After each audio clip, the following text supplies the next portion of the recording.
Ben annemi hiçbir zaman bir yere götürürken götürüp gitmedim. Ah benim Gel ya. Yok Allah razı olsun. Burada hiç rahat etmedin ama inşallah Rabbim yattığın yerde rahat ettirir. İnşallah. İnşallah. Zaten orada rahat etmek önemli yavrum. Aynen.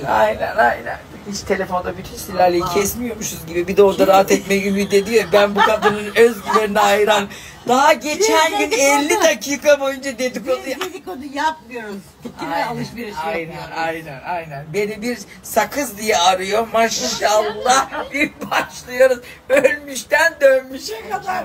Hala da rahat etmeyi düşünüyor. Fikir alışverişi yapıyoruz, dedikodu deme. Öyle bir şey yok. Canım yengem. Ama benim Allah insan profili. Ne dedikodusu vardır, ne gıybeti vardır, ne kalabalığa girer, ne insan evinde bütün gün sükunetle huşu içerisinde oturur. Ama sen o parmaklarına bakabilir miyim? Ver. Bak. Yam oldu. Az bessin. Kendine az paralar.